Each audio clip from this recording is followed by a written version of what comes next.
Deus maior, não há Deus melhor, não há Deus tão grande como nosso Deus, não há Deus maior. Deus melhor, não há Deus tão grande como nosso Deus. Criou o céu, criou a terra, criou o sol e as estrelas. Ele fez, tudo criou, tudo formou para o seu louvor, para o seu louvor, para o seu,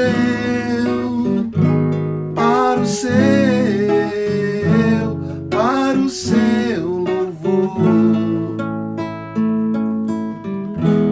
Não há Deus maior,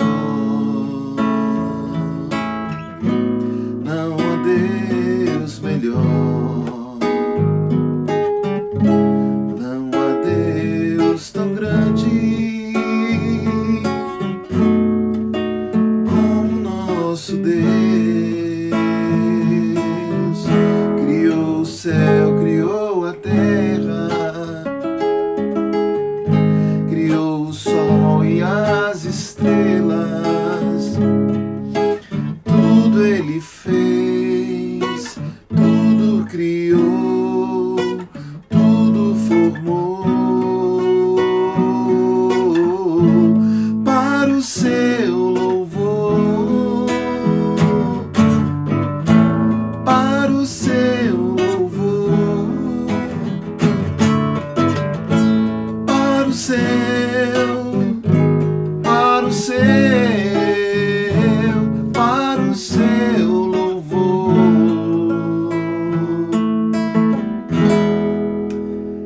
Que maravilha! Bom dia, queridos, bom dia, sejam bem-vindos. Você que já chegou, e serão bem-vindos todos quantos chegarem aqui, né? Afinal de contas, a gente está na casa do Pai, e a casa de Deus, ela não é simplesmente aquele templo ali de alvenaria. O templo é aqui, né? E Pedro diz que nós somos pedras vivas. E quando nós nos ajuntamos, nós sim promovemos um lugar santo. 2 ou 3 reunidos no nome do Senhor Jesus, Ele já se faz presente. Embora sendo virtual a nossa reunião aqui, de repente você está aí no seu carro, ainda na cama, né? Com essa cara de edredom amassada, mas nós estamos aqui diante do Senhor Jesus com todo senso de privilégio, porque não existe nada mais sublime do que a gente poder estar na presença dele. Essa sexta-feira, 13 de agosto, nossa caminhada de oração, cujo objetivo único é contribuir com a sua paz, colaborar com a sua fé, é cooperar com a sua alegria em Deus, não nas coisas, não nas circunstâncias, porque elas passam, mas a alegria que é em Deus, ela vai ser assim como Ele é, eterno. A alegria, quando ela está nas coisas, ela é como as coisas, que com o tempo e uso se destroem. Quando ela está nas pessoas, é como as pessoas, elas vêm e vão, ou simplesmente são como pó, como nós somos, e desaparece.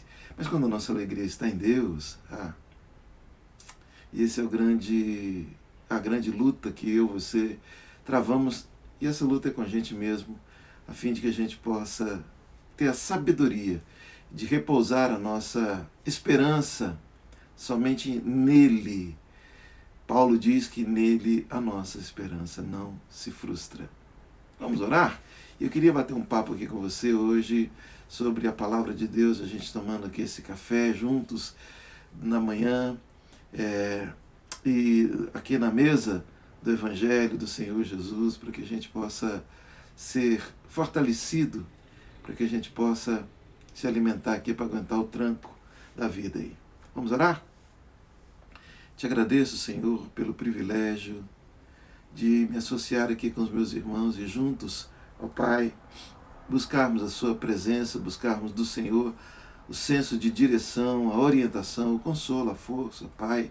Enfim, na Tua presença é que há a vida, Senhor, e é aí que nós buscamos. Eu quero te pedir que aquilo que for falado, aquilo que for produzido aqui, sirva para glorificar o Teu nome, assim como nós cantamos, que tudo existe para o Seu louvor. Que seja para o Seu louvor, ó Pai, aquilo que for falado, aquilo que for orado, aquilo que for mencionado aqui, ó Pai, para a Tua glória, em nome de Jesus. Amém. Amém. Quero convidar você, caso você tenha aí a sua Bíblia ou o seu dispositivo eletrônico, não é? Abrir comigo em 2 Coríntios, no capítulo 4, aqui onde Paulo fala sobre a revelação do Evangelho de Jesus Cristo. E rapidamente eu quero ler com você aqui dos 6 primeiros versículos. Pelo que, tendo este ministério, segundo a misericórdia que nos foi feita, não desfalecemos. Pelo contrário, rejeitamos as coisas que por vergonhosas se ocultam, não andando com astúcia, nem adulterando a palavra de Deus. Antes, nos recomendamos à consciência de todo homem, na presença de Deus, pela manifestação da verdade. Mas se o nosso evangelho ainda está encoberto, é para os que se perdem que está encoberto, nos quais o Deus deste século cegou o entendimento dos incrédulos, para que lhes não resplandeça a luz do evangelho da glória de Cristo, o qual é a imagem de Deus.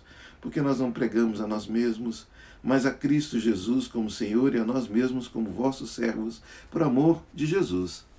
Porque Deus, que disse das trevas resplandecerá a luz, Ele mesmo resplandeceu em nosso coração para a iluminação do conhecimento da glória de Deus na face de Cristo. Desde sempre, a pregação do Evangelho, muitas vezes ela é confundida como um meio de conquista da terra. E um meio de você validar a sua existência terrena, promovendo aqui conquistas patrimoniais, promovendo aqui fama, promovendo aqui alcance de lugares elevados, de modo que você possa ser reconhecido, de modo que você possa ser honrado aqui. E isso sempre promovendo lucro, promovendo ajuntamento para si. E a proposta do Evangelho do Senhor Jesus, Jesus disse: o meu reino não é desse mundo.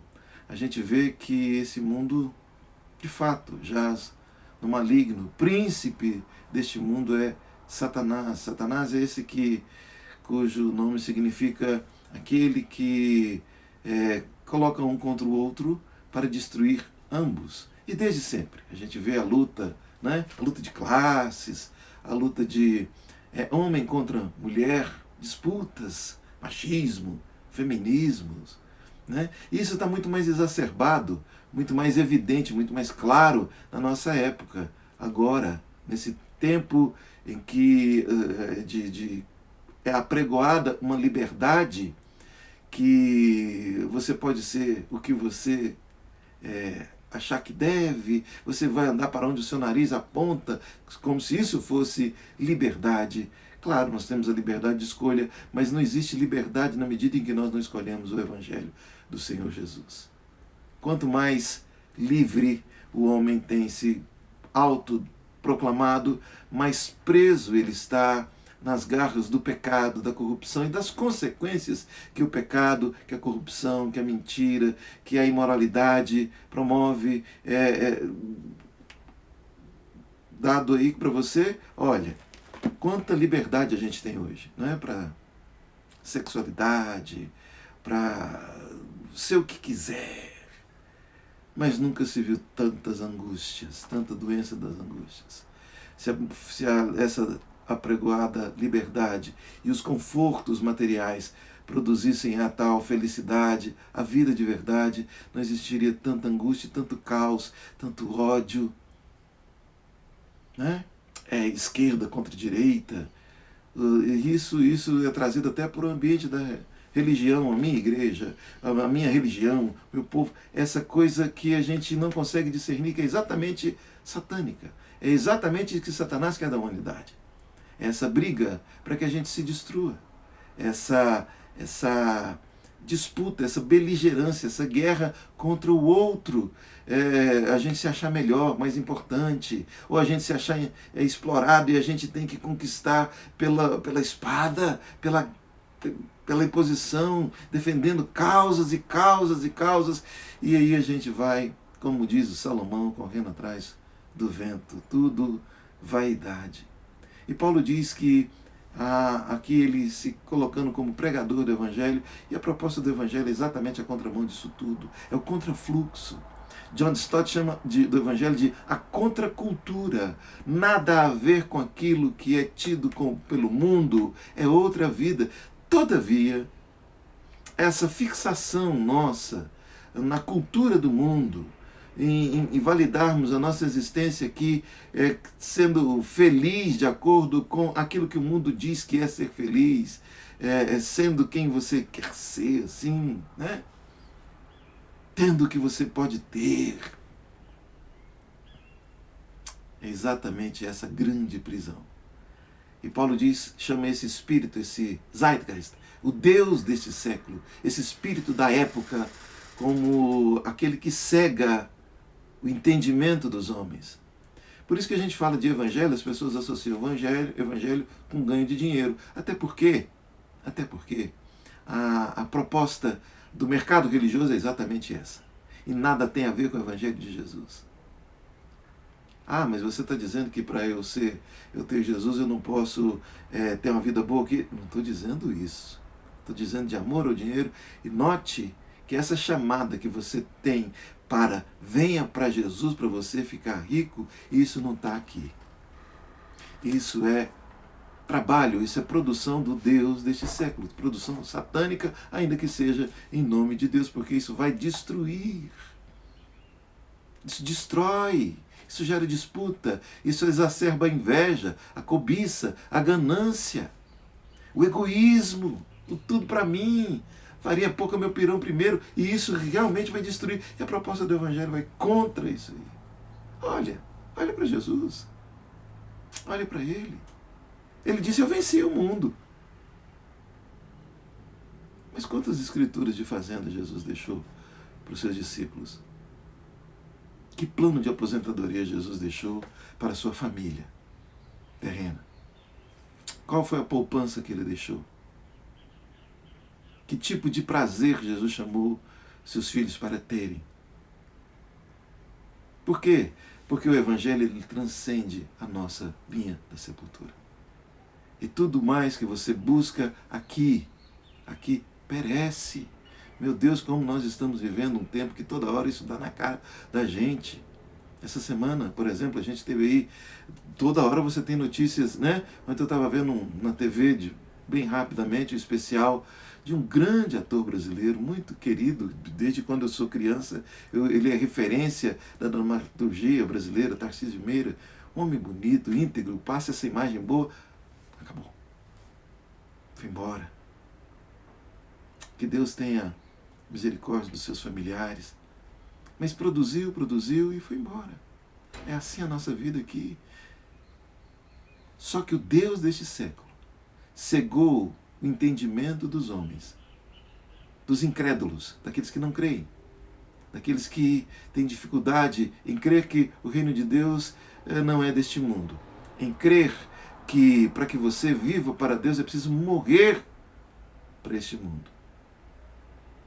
É aí quando você decide assim, que a luz do Evangelho, da glória de Cristo vai resplandecer em nós. Nós vamos ter discernimento e a gente não vai ser atraído por aquilo que tem aparência de vida, mas na verdade nos distrai, enche a nossa agenda de vaziez. Enche brilha aos nossos olhos, aos nossos sentidos, mas na medida que você vai bebendo daquela água, você torna a ter sede, e o tédio, a frustração são companheiros inseparáveis. Ao passo que Jesus veio para que tenhamos vida com abundância de vida. E qual é essa a mensagem do Evangelho? Deus estava em Cristo, reconciliando consigo o mundo. A mensagem do Evangelho não é disputa, machismo, feminismo, hétero contra homo, esquerda contra direita, política. Ah, não, religião, você vem, não, nós somos pentecostais, nós somos arminianos, nós somos calvinistas, Isso não tem nada a ver com o Evangelho de Jesus, esse espírito de disputa, de divisão. O Evangelho é reconciliação. Se o seu inimigo demandar a sua túnica, dele a capa.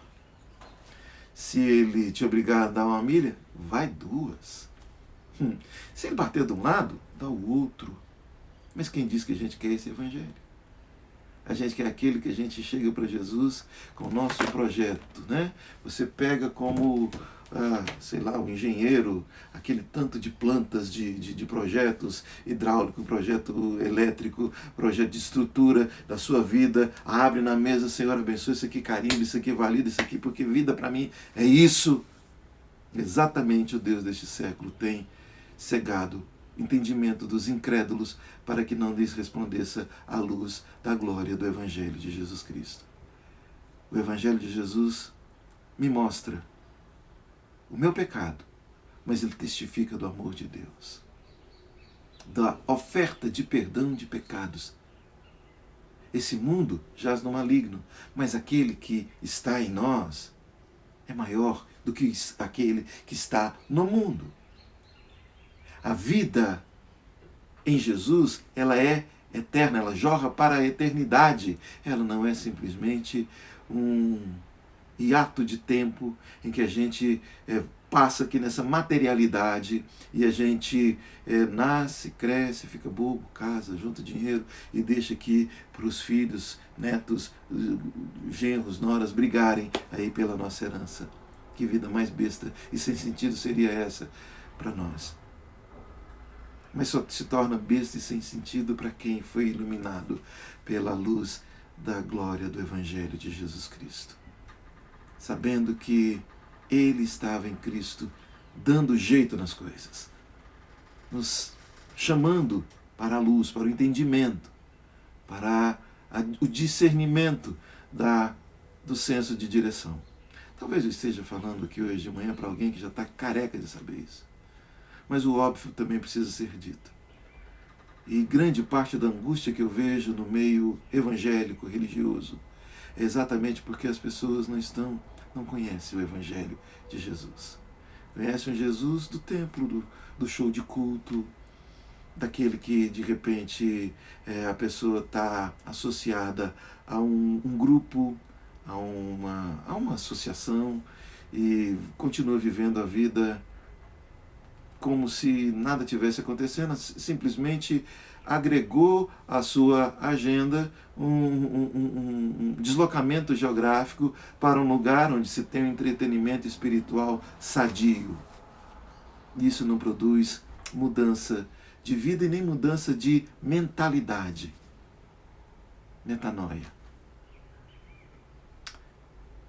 Aí está a razão de tanta angústia, tanta ansiedade, tanto pânico, tanta frustração, tanta amargura, tanta tristeza. Porque não estamos incrédulos. Por isso, o Deus deste século, as distrações, as ocupações legítimas dessa terra, tem tirado de nós a percepção do real sentido de existirmos aqui.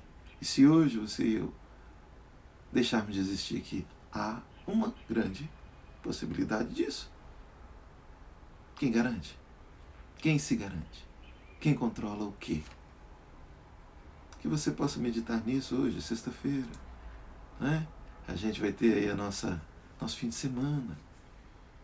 Você está satisfeito com aquilo que você chama de sua vida com Deus? Você tem consciência do que é o Evangelho para você? Eu já disse que o Evangelho, a palavra evangelios, vem de um homem que no tempo antigo ele era o portador da notícia de quando tinha acabado a guerra, tinha se instalado a paz. Ele ia na sua aldeia e dizia: a guerra acabou. Boa notícia. A boa notícia é o Evangelho.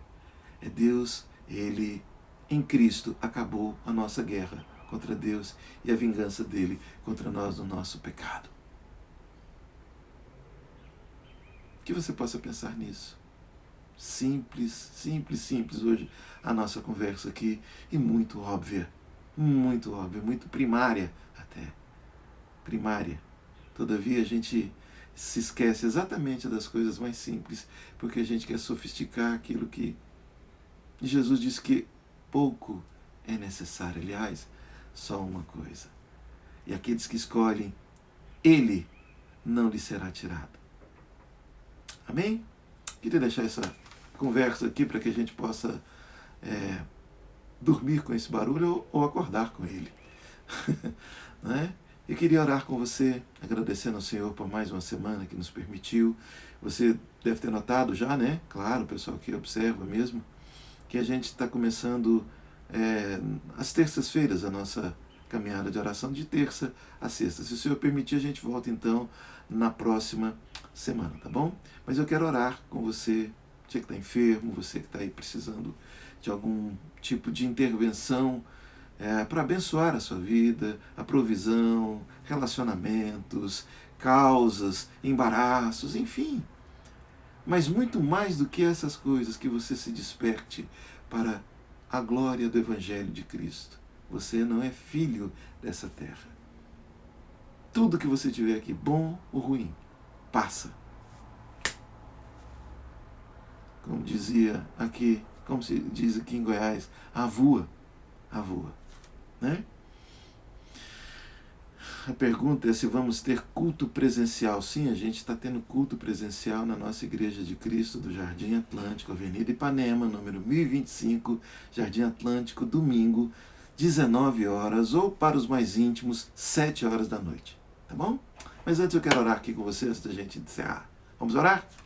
Pai, em nome de Jesus, eu quero te agradecer, porque o Senhor resplandece nas nossas trevas a sua luz. E, ó Pai, que essa simples conversa que tivemos aqui a respeito da Tua Palavra, ela possa, de algum modo, despertar aqueles que estão dormentes, ó Deus, anestesiados. Muitas vezes, Senhor amado, tão cheios de movimento, mas vazios de vida. Tão cheios, ó Deus amado, de coisas, mas vazios, Senhor amado, de paz, de alegria, ó Deus, da Tua presença. Que sejamos trazidos para o Senhor, ó Pai.